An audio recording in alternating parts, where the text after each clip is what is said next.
큐티가 살아야 영적 생활이 삽니다. 오늘도 우리의 삶 가운데 역사하시는 하나님만을 바라보며 살아가는 복된 하루가 되시기를 주님의 이름으로 간절히 축원을 드립니다. 오늘은 8월 4일 화요일입니다. 우리들에게 주시는 큐티의 말씀은 에스겔 35장 1절로 15절까지의 말씀입니다.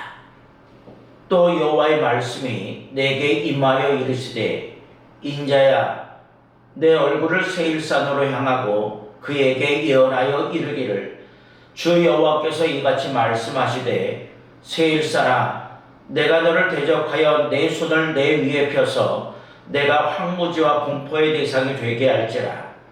내가 내 성읍들을 무너뜨리며 내가 황폐하게 하리니 내가 나를 여호와인 줄 알리라.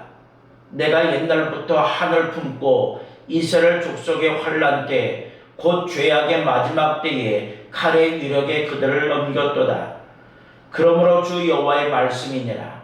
내가 나의 삶을 두고 맹세하노니 내가 너에게 피를 만나게 한즉 피가 너를 따르리라. 내가 피를 미워하지 아니하였은즉 피가 너를 따르리라. 내가 세일산이 황무지와 폐허가 되게 하여 그 위에 왕래하는 자를 다 끊을지라. 내가 그 죽임당한 자를 그 여러 산에 채우되 칼에 죽임당한 자를 내 여러 맷뿌리와 골짜기와 모든 시내에 엎드러지게 하고 너를 영원히 황폐하게 하여 내 성읍들에 다시는 거주하는 자가 없게 하리니 내가 여호와인 줄을 너희가 알리라. 내가 말하기를 이 두 민족과 두 땅은 다 내 것이며 내 기업이 되리라 하였도다. 그러나 여호와께서 거기에 계셨느니라. 그러므로 주 여호와의 말씀이니라. 내가 나의 삶을 두고 맹세하노니 내가 그들을 미워하여 노하며 질투한 대로 내가 내게 행하여 너를 심판할 때에 그들이 나를 알게 하리라. 내가 이스라엘 산들을 가리켜 말하기를 저 산들이 황폐하였으므로 우리에게 넘겨주어서 삼키게 되었다 하여 욕하는 모든 말을 나 여호와가 들을 줄을 내가 알리로다. 너희가 나를 대적하여 입으로 자랑하며 나를 대적하여 여러 가지 말한 것을 내가 들었노라. 주 여호와께서 이같이 말씀하셨느니라. 온 땅이 즐거워할 때에 내가 너를 황폐하게 하되 이스라엘 족속의 기업이 황폐하므로 내가 즐거워한 것 같이 내가 너를 황폐하게 하리라. 세일산아 너와 에돔 온 땅이 황폐하리니 내가 여호와인 줄을 우리가 알리라 하셨다 하라. 아멘. 우리가 살아가다 보면 이해하기 어려운 일을 만날 때가 있습니다. 예상하지 못한 어려움이 찾아오고 우리의 힘으로는 해결할 수 없는 문제를 만날 때도 있습니다. 그때 사람들은 하나님은 어디 계실까라는 생각을 하기도 합니다.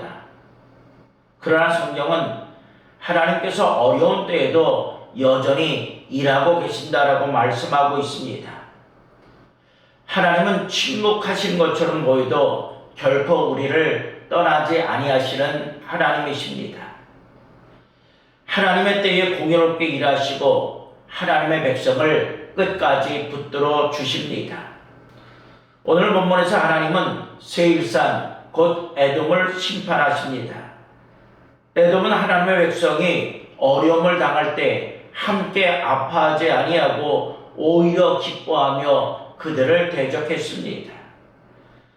하나님 그 모든 모습을 보고 계셨고 결국 공의롭게 심판하셨습니다. 이 말씀은 오늘 우리에게도 큰 위로가 됩니다. 왜냐하면 사람은 몰라도 하나님은 알고 계시며 세상은 외면할지라도 하나님은 우리의 형편을 날마다 보고 계시기 때문입니다. 그렇다고 한다면 오늘 말씀을 통해서 우리의 하나님은 어떠한 하나님이십니까? 오늘 본문은 우리에게 그것을 말씀해 주고 있습니다. 우리가 첫 번째로 생각해 볼 수 있는 것은 하나님은 모든 것을 보고 계시는 하나님이신 줄로 믿습니다. 에돔은 이스라엘이 어려움을 당하는 모습을 보고 매우 기뻐하였습니다. 자신들의 행동을 아무도 모를 것이다 라고 생각을 했지만은 하나님은 모든 것을 보고 계셨습니다. 하나님은 사람의 행동뿐만이 아니라 마음까지도 다 아시는 하나님이십니다. 그래서 오늘 에스겔 선지자는 이렇게 말하고 있습니다. 3절에 보면 이르기를 주 여호와께서 이같이 말씀하시되 세일사나 내가 너를 대적하여 내 손을 내 위에 펴서 내가 황무지와 공포의 대상이 되게 할지라. 아멘. 하나님은 악을 그냥 지나치거나 내버려 두지 않으신다는 것입니다. 그러면서 또 이렇게 말씀하시죠. 5절 상반절을 보면 내가 옛날부터 하늘 품고, 하나님은 에돔의 마음까지도 이미 알고 계셨다라고 하는 겁니다. 우리는 때때로 억울한 일을 당하기도 합니다. 그러나 다른 사람은 몰라도 하나님은 이미 알고 계십니다. 눈물 흘리는 것도 보시고 기도를 하는 것도 들으시고 참고 견디는 그 마음도 하나님은 다 알고 계십니다. 그래서 믿음의 사람은 사람보다 하나님을 바라봅니다. 억울하다고 스스로 그 억울함을 갚으려고 하지 않습니다. 하나님의 때를 기다리며 그저 묵묵히 믿음으로 살아갑니다. 왜냐하면 하나님은 모든 것을 공의롭게 판단하시는 분이시기 때문입니다. 그러므로 우리는 하나님께서 나의 삶의 모든 것을 보고 계신다라고 하는 것을 알고 살아갈 때 하나님께서 우리의 억울함도 아시고 또한 가장 선한 방법으로 우리의 삶 속에 역사하여 주신다는 사실을 믿으며 살아가야 할 줄로 믿습니다. 마지막 두 번째로 생각해 볼 수 있는 것은 하나님은 끝까지 자기의 백성을 붙들어 주시는 하나님이신 줄로 믿습니다. 에돔은 하나님의 백성이 이제 완전히 끝난 줄 알았습니다. 그러나 하나님은 결코 자기 백성을 버리지 않으셨습니다. 심판 가운데서도 하나님은 여전히 자기 백성을 기억하고 계셨습니다. 비록 징계는 있었지만 그것은 버리심이 아니라 다시금 회복시키기 위한 하나님의 사랑의 표현이었던 것입니다. 그리고 하나님은 자기 백성을 향한 언약을 잊지 아니하시고 그들과 함께 다시 일으켜 세워주실 그때를 준비하고 계신 것입니다. 그래서 에스겔 선지자는 이렇게 말하지요. 10절 상반절을 보면 내가 말하기를 이 두 민족과 두 땅은 다 내 것이며 내 기업이 되리라 하였도다. 에돔은 하나님의 백성을 자기 마음대로 할 수 있다고 착각했습니다. 그러면서 또 이렇게 말씀합니다. 10절 하반절에 보면 그러나 여호와께서 거기에 계셨느니라. 이 말씀은 하나님 언제나 하나님의 백성, 자기의 백성과 함께 계셨다라고 하는 말씀이죠. 이 한마디가 오늘 우리에게 얼마나 큰 위로가 되는지 모릅니다. 하나님은 보이지 아니한 것 같아도 언제나 함께 하십니다. 우리가 힘들 때도 함께 하시고 기도할 때도 함께 하시며 눈물을 흘릴 때도 함께 하십니다. 그래서 믿음의 사람은 환경보다는 먼저 하나님께서 나와 더불어 함께 하심을 믿습니다.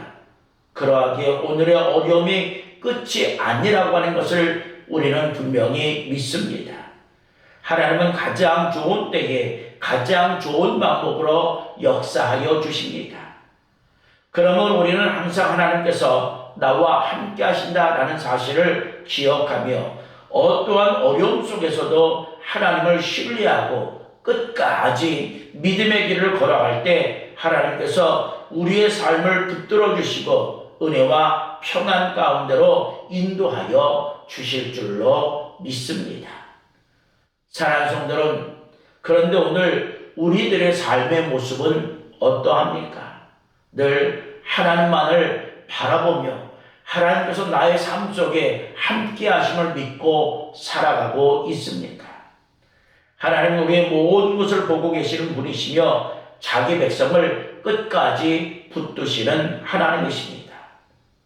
세상이 우리를 향해 끝났다라고 말할지라도 하나님 결코 우리를 포기하지 아니하시는 하나님이십니다. 오히려 고난 가운데서도 우리와 함께 하시며 가장 선한 길로 인도하십니다. 그러므로 오늘도 환경보다 하나님만을 바라보시기를 바랍니다. 눈앞의 문제보다 하나님의 약속을 붙드시고 어떤 어려움 속에서도 하나님께서 함께 하신다라고 하는 믿음을 잃지 마시고 끝까지 우리를 붙드시는 하나님만을 의지하는 가운데 믿음으로 승리하는 오늘 이 하루가 되시기를 주님의 이름으로 간절히 축원을 드립니다. 기도합니다. 거룩하고 공의로우신 하나님, 오늘도 에스겔의 말씀을 통하여 심판 가운데서도 여전히 역사하시고 자기 백성을 끝까지 붙드시는 하나님을 깨닫게 하시니 감사합니다. 우리의 눈에는 어려움만 보일 때가 많고 현실이 너무 힘들어 하나님이 멀리 계신 것처럼 느껴질 때도 있습니다. 그러나 오늘 말씀처럼 언제나 우리와 함께 하시며 우리의 삶을 붙드시고 인도하시는 하나님을 끝까지 신뢰하게 하여 주시옵소서. 사람은 몰라도 하나님은 우리의 눈물과 기도를 알고 계심을 믿게 하시고 억울한 일을 만날 때에도 원망하기보다 하나님께 맡기는 믿음을 허락하여 주시옵소서. 어떤 환경 속에서도 낙심하지 않게 하시고 문제보다 하나님을 바라보게 하시며 오늘도 말씀을 붙들고 순종하며 살아가는 믿음의 삶이 되게 하여 주옵소서.